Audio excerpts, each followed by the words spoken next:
जय हिंद दोस्तों। तो चलिए ऑप्टिक्स का नेक्स्ट लेक्चर स्टार्ट किया जाए।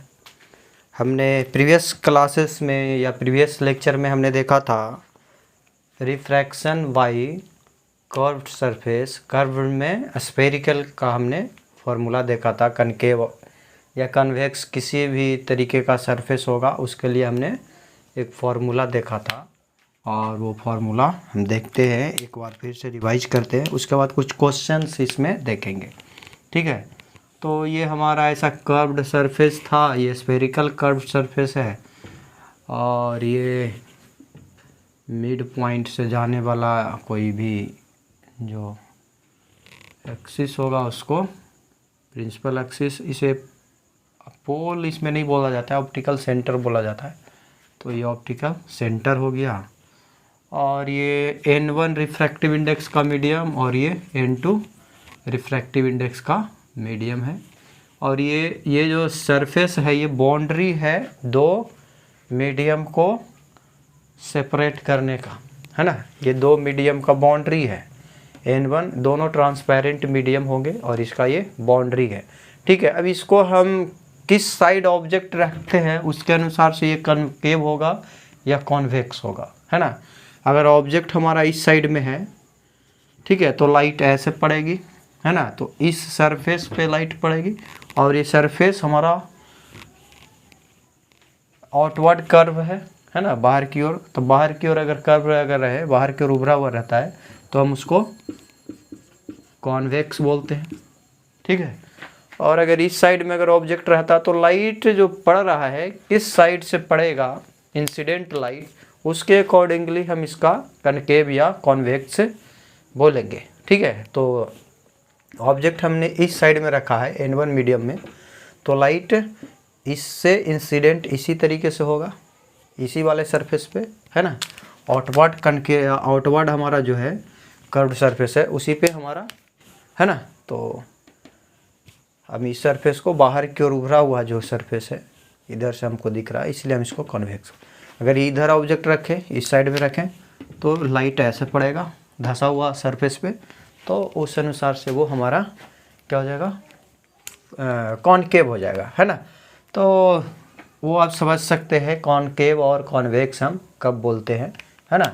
फिलहाल यहाँ पे हम कॉन्वेक्स से देख रहे हैं, है ना, क्योंकि हमारा ऑब्जेक्ट जो है बाहर की ओर उभरा हुआ सतह है, उसके साइड में है, तो लाइट हमको ऐसे ही पड़ेगा, है ना। तो हमने फार्मूलाज देखा था, वो था N2 by v minus N1 by u बराबर N2 minus N1 by are, है ना। ये हमने फार्मूला देखा था। ये ऑब्जेक्ट यहाँ है कहीं पे, इसका सेंटर होगा, इस कर्व का जो स्फेरिकल कर्व है तो इसका कहीं ना कहीं सेंटर होगा और ये कहीं पे ऑब्जेक्ट ऐसा, ऑब्जेक्ट का इमेज हमारा बना होगा।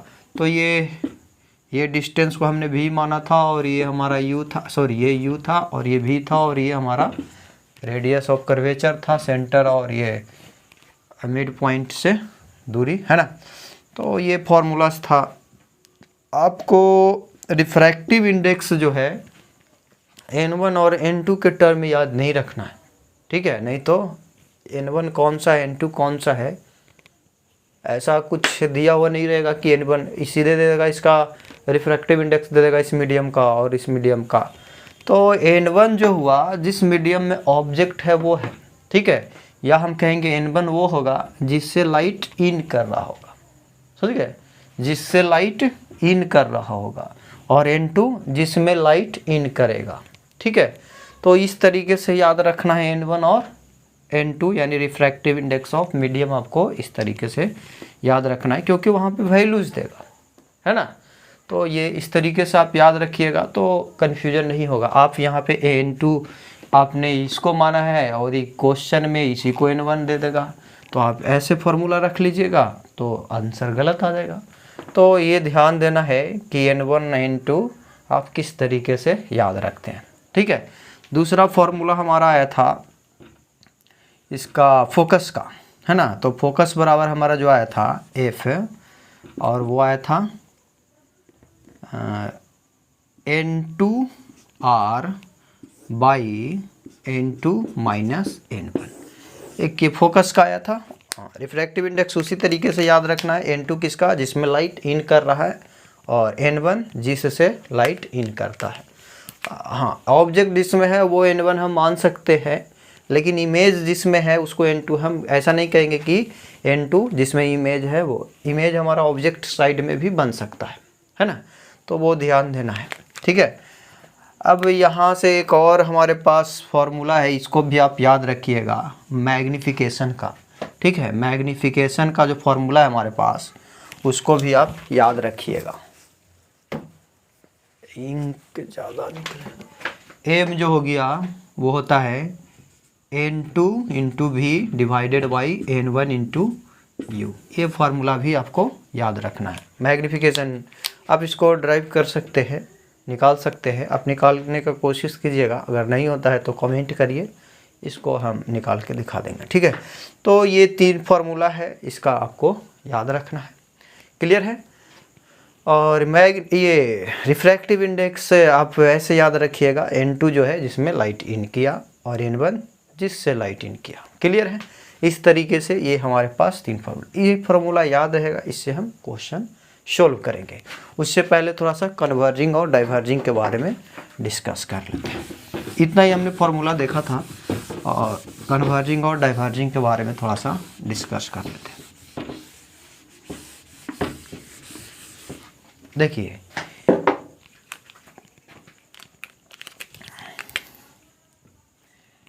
मिरर के केस में जो हमारा था, मिरर के केस में हमारा कॉनकेव जो होता था वो हमारा कन्वर्जिंग होता था, और कॉन्वेक्स जो होता था डाइवर्जिंग होता था। उसमें हमने देखा था कन्वर्जिंग का मतलब आप समझते हैं, नेचर है ना, नेचर के अनुसार से हम उसका डिवीजन करते हैं। कन्वर्जिंग उसे कहते हैं जो पैरेलल रे को एक पॉइंट पे कन्वर्ज कराए, और डाइवर्जिंग जो पैरेलल रे को एक पॉइंट से डाइवर्ज करता हुआ आपको दिखाए। ठीक है, तो वो तो उसका नेचर के अकॉर्डिंगली कैसा इसका नेचर है उसके अनुसार से ये कन्वर्जिंग होता है या डाइवर्जिंग होता है। लेकिन यहाँ पे मिरर में हमने कह दिया था कि कॉन्वेक्स है जो ऑलवेज डाइवर्जिंग, एंड कॉनकेव है जो हमारा ऑलवेज कन्वर्जिंग होगा। यहाँ पे ऐसा नहीं कहेंगे, यहाँ पे सरफेस आपका कॉनकेव है या कॉन्वेक्स है, वो कन्वर्जिंग भी हो सकता है, डाइवर्जिंग भी हो सकता है। तो फिलहाल अभी हम कन्वर्जिंग देख रहे हैं, सॉरी कॉन्वेक्स के बारे में हम जानना चाहते हैं। इस तरीके का है, यानी कॉन्वेक्स सरफेस है, तो वो कब कन्वर्जिंग होगा और कब डाइवर्जिंग होगा वो हम देखेंगे। ठीक है, और फिर उसके बाद कॉन्वेक्स के लिए भी हम ये चीज़ें देखेंगे।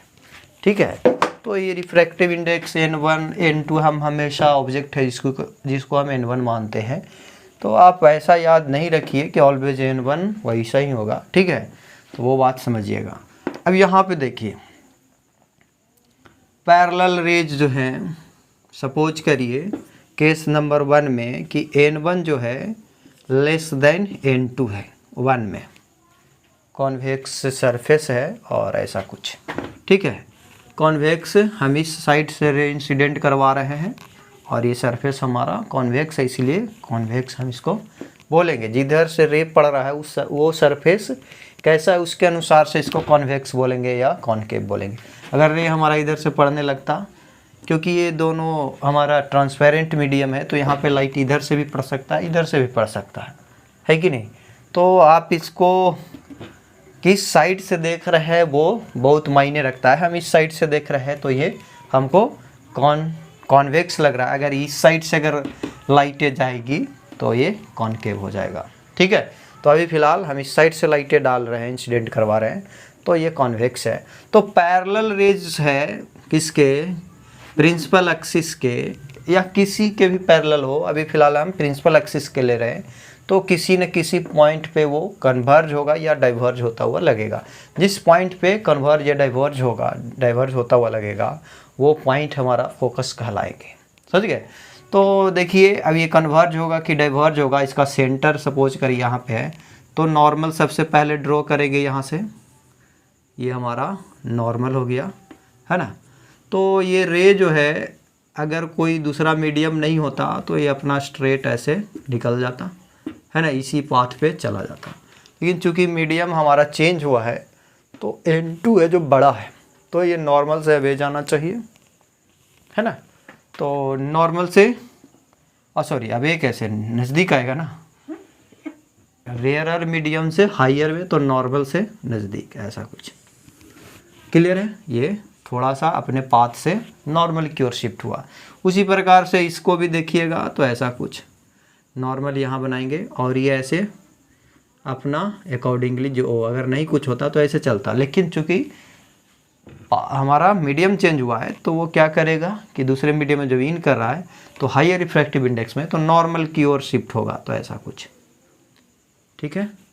और ये सही से बनाइएगा ना, ये रे को थोड़ा सा, और ये सॉरी ये एक्सिस को आगे बढ़ा सही से बनाते हैं तो प्रिंसिपल एक्सिस के पर कहीं ना कहीं एक ही पॉइंट पे जितना भी पैरेलल रे लीजिएगा इस प्रिंसिपल एक्सिस के, वो कहीं ना कहीं किसी पॉइंट पे प्रिंसिपल एक्सिस को इंटरसेक्ट करेगा और वो फोकस कहलाता है, ठीक है। अगर आप अलग ढंग से पैरेलल लीजिएगा तो कहीं ना कहीं पॉइंट पे वो भी इंटरसेक्ट करेगा। सारा पैरेलल रे एक तरह का पैरेलल रे किसी न किसी पॉइंट पे इंटरसेक्ट करेगा, और वो प्रिंसिपल एक्सिस के पैरेलल अगर नहीं होगा तो वो फोकस नहीं कहलाएगा, वो फोकल प्लेन में कहीं ना कहीं रहेगा वो पॉइंट, समझ गए। लेकिन अगर प्रिंसिपल एक्सिस के लीजिएगा तो वो आपको फोकस पे, प्रिंसिपल एक्सिस को जहाँ पे कट करेगा उसको हम फोकस बोलते हैं, ठीक है। फोकल प्लेन आपको हमने पढ़ाया है, अगर नहीं समझ में आया तो प्रीवियस क्लासेस आप देखिएगा, है ना। तो यहाँ से देखिए ये पैरेलल रे देखिए एक पॉइंट पे कन्वर्ज हो रहा है, और भी पैरेलल ले लीजिएगा यहीं पे इंटरसेक्ट करेगा, ठीक है। तो ये हम कहेंगे कि इस केस में क्या हो गया, कॉन्वेक्स जो है कन्वर्जिंग हो गया,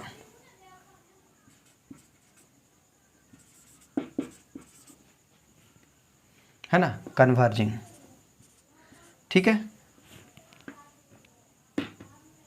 जब रेयरर हमारा से रेयरर से हायर में जा रहे हैं तो कॉन्वेक्स सरफेस हमारा कन्वर्जिंग हो जाएगा, है ना। और फिर इसको हम N1 ग्रेटर अगर N2 अगर कर ले तो इस केस में देखिए सिंपली ये जो रे जो था, है ना, ये रे जो था जो नॉर्मल की ओर शिफ्ट हुआ था वो अब क्या करेगा, नॉर्मल से अवे जाएगा। ये पाथ होना चाहिए था लेकिन हुआ नहीं, है ना, दूसरा मीडियम चेंज हुआ तो ये नॉर्मल से समथिंग अवे जाएगा, है ना, क्योंकि हायर से लोअर में जा रहे हैं, है ना। यही वाला रे हमारा क्या होगा, नॉर्मल से क्या होगा, अवे जाएगा। सही से अगर बनाते हैं ऐसा कुछ, है ना, तो ये दोनों कभी आगे इंटरसेक्ट नहीं कर सकता, तो इसको पीछे बढ़ाएंगे थोड़ा, ठीक है। तो किसी न किसी पॉइंट पे ये सही से अगर बनाते हैं तो ऐसा कुछ लगेगा कि एक पॉइंट पे थोड़ा सा तिरछा हो रहा है, ये ऐसा कुछ आगे आएगा और ये भी थोड़ा सा आगे आएगा,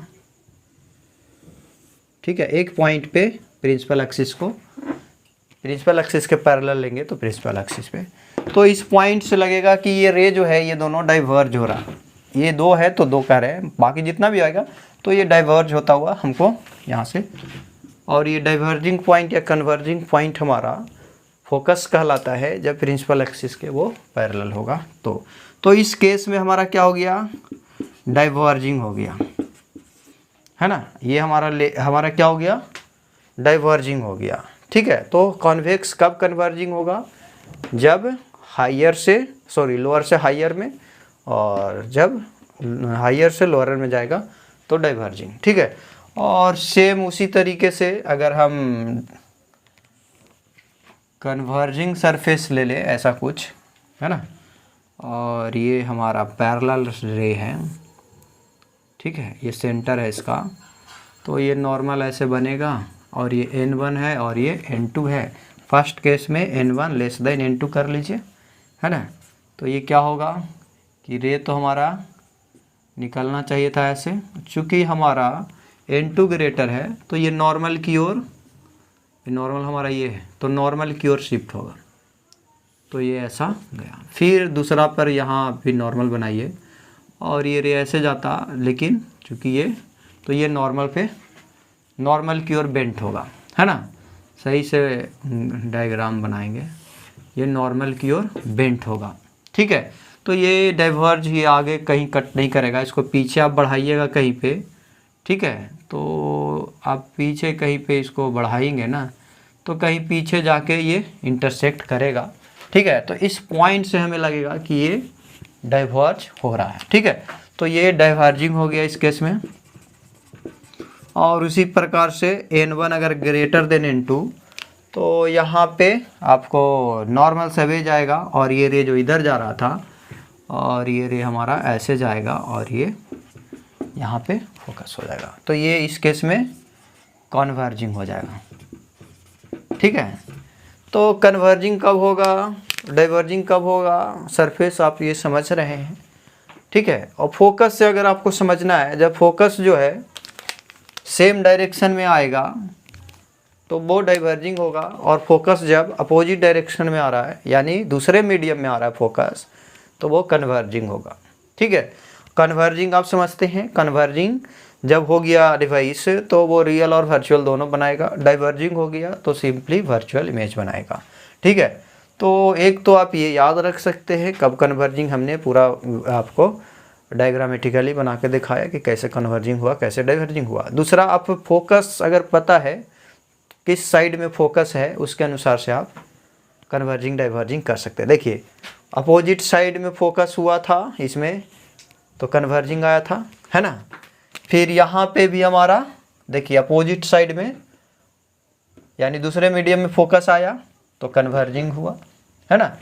डाइवर्जिंग अपने साइड में आएगा तो डाइवर्जिंग, अपने साइड में आएगा तो डाइवर्जिंग। फोकस से भी आप बता सकते हैं। ठीक है, तो दोनों में से कोई तरीका आप याद रखिए।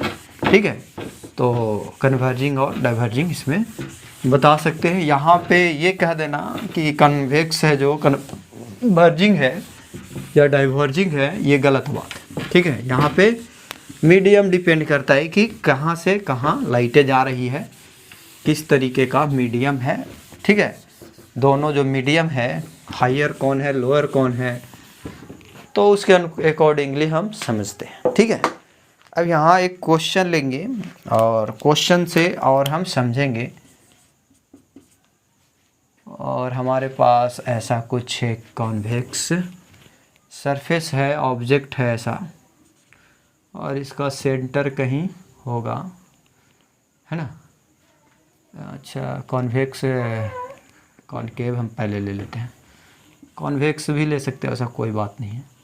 ठीक है, तो ये कोई नहीं, इसका सेंटर समथिंग कहीं यहाँ पे है, और ये हमारा हो गया मिड पॉइंट से हमारा ऑब्जेक्ट जो है 20 सेंटीमीटर पे है और ये 10 सेंटीमीटर पे। रिफ्रैक्टिव इंडेक्स इसका 1.5, इस मीडियम का 2 दिया हुआ। ठीक है, तो आपको निकालना क्या है, फोकस ऑब्जेक्ट इमेज डिस्टेंस, ये ऑब्जेक्ट है तो ऑब्जेक्ट डिस्टेंस तो मालूम ही है। मैग्निफिकेशन, नेचर कहने का मतलब ये डाइवर्जिंग होगा कि कन्वर्जिंग होगा। शेप से तो हम इसको ऐसे ही बोल रहे हैं कि कॉनकेव है ना, क्योंकि लाइट हमारा ऐसे इंसिडेंट होगा, इसी सरफेस पे इंसिडेंट होगा, क्योंकि ऑब्जेक्ट हमारा इधर रखा हुआ है ना। तो ऑब्वियस है कि ये, लेकिन नेचर हमको जानने के लिए फोकस बताना होगा, और नहीं तो आपको जो हमने बताया वो अगर याद है तो आप बता सकते हैं। देखिए, हायर लोअर से हायर में जा रहा है, डाइवर्जिंग होगा। ये कॉनकेव हमारा लोअर से हायर में जाता है तो क्या होता है, डाइवर्जिंग होता है ना, अभी होता है। नहीं तो देखिए फोकस ऑटोमेटिकली आपको इस साइड में आएगा, पोल, ये पोल हम नहीं है, ये ऑप्टिकल सेंटर या मिड पॉइंट कह सकते हैं। तो देखिएगा कि निगेटिव आएगा या पॉजिटिव, जो भी है, इधर तो पॉजिटिव आएगा ना, इधर लाइटें ऐसे पड़ेगी तो उस साइड हमारा उधर जितना भी होगा रे इंसिडेंट रे के डायरेक्शन में, इधर अपोजिट, तो इधर वाला डिस्टेंस निगेटिव, उधर यानी पॉजिटिव डिस्टेंस आएगा फोकस का। देखिएगा, तो फोकस ही पहले निकाल लेते हैं, उससे हमको ये पता चल जाएगा कन्वर्जिंग होगा कि डाइवर्जिंग होगा। उससे पहले यू हमको दिया हुआ है कितना, 20 centimetre with sign convention, minus हो जाएगा, रे हमारा ऐसे पड़ा यानी उधर पॉजिटिव, इंसिडेंट रे के डायरेक्शन में ही वो उधर का दूरी ना पाएगा।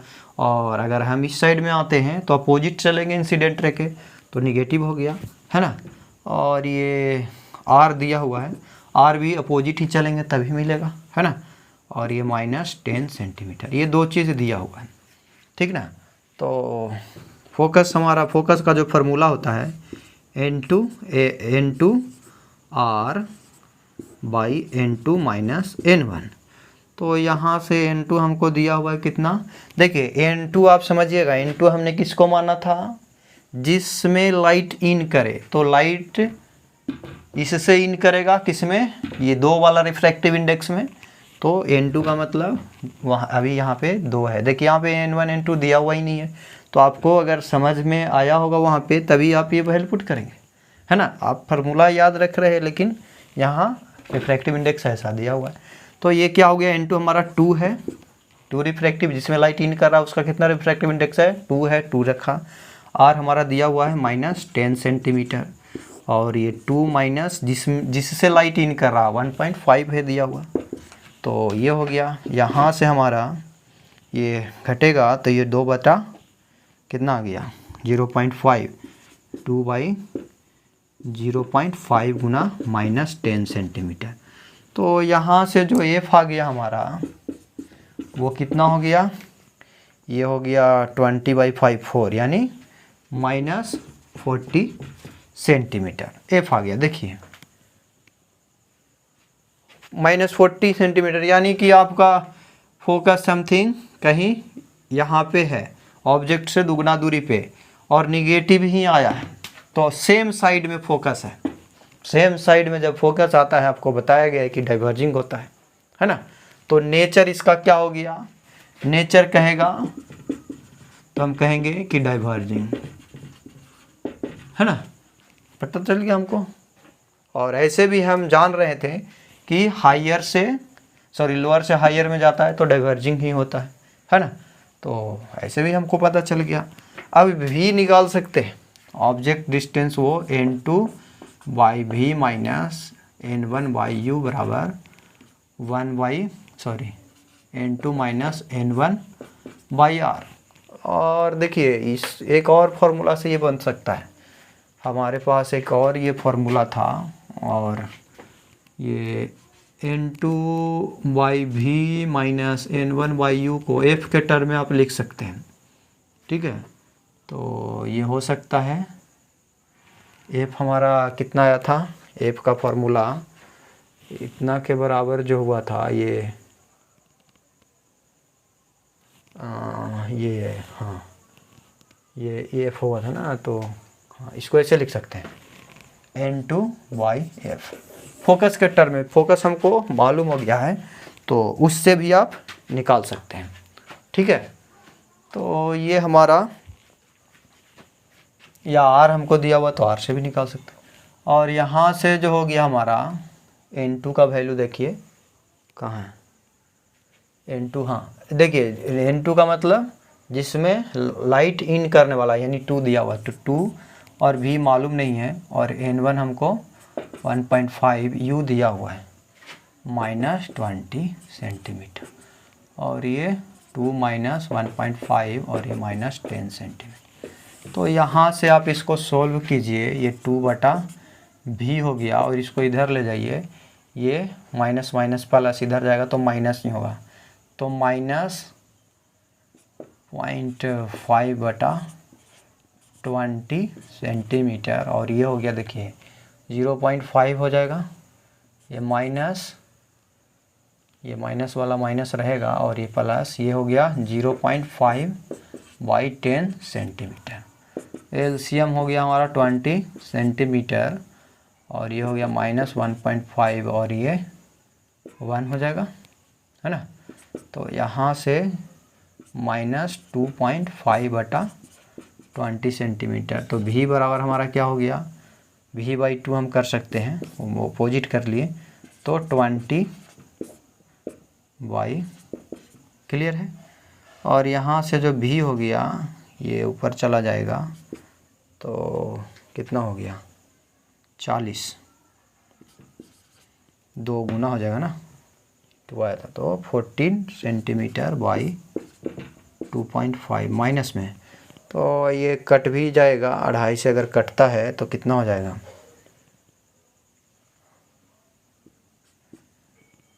हाँ आप इसको 2500 16 लगभग है ना, 16 सेंटीमीटर। ठीक, तो माइनस में सारा निकल गया, हमारा फोकस आ गया।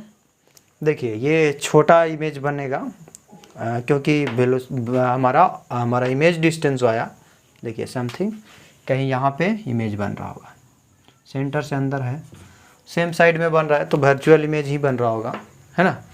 ये वर्चुअल इमेज बन रहा है। और ये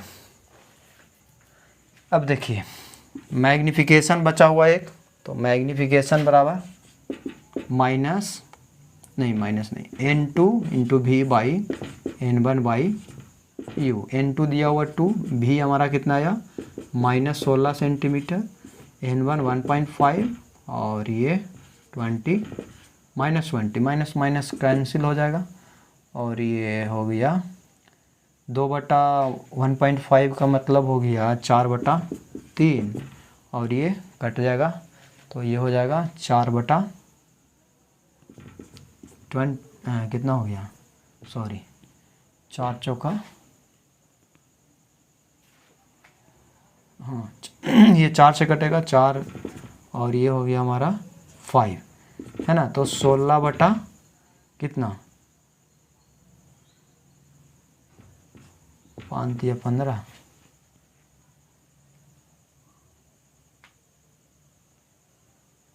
ठीक है। ऑब्जेक्ट बड़ा बन गया क्या, छोटा बनना चाहिए ना, उल्टा हो रहा है क्या। भी का वैल्यू हमारा ऊपर ही होता है ना, हाँ ठीक तो है।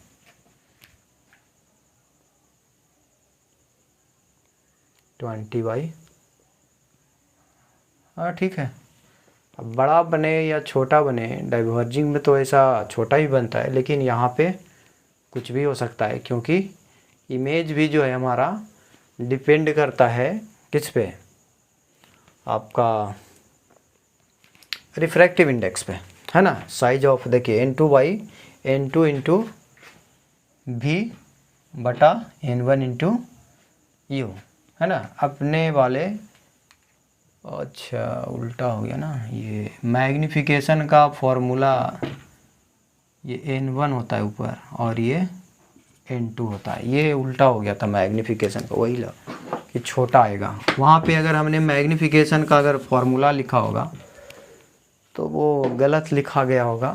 मैग्निफिकेशन बराबर होता है n1 into v divided by n2 into u, ठीक है।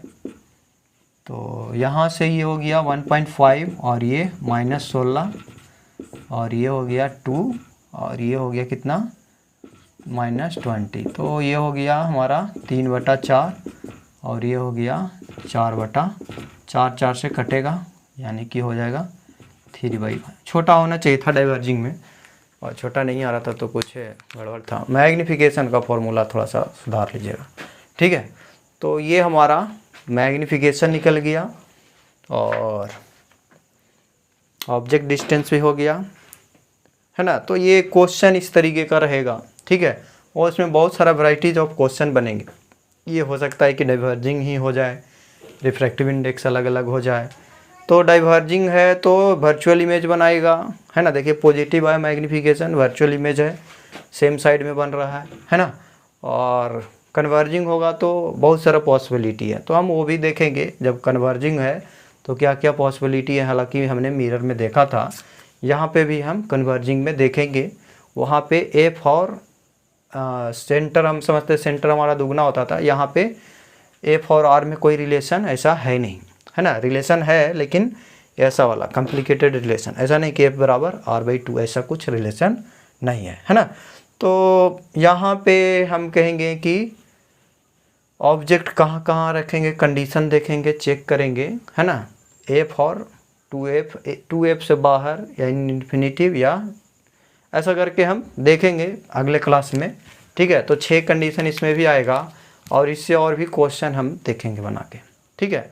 तो बाकी का नेक्स्ट क्लास में डिस्कस करेंगे। क्वेश्चन इसी तरीके से आप प्रोसीड कर सकते हैं बनाने में।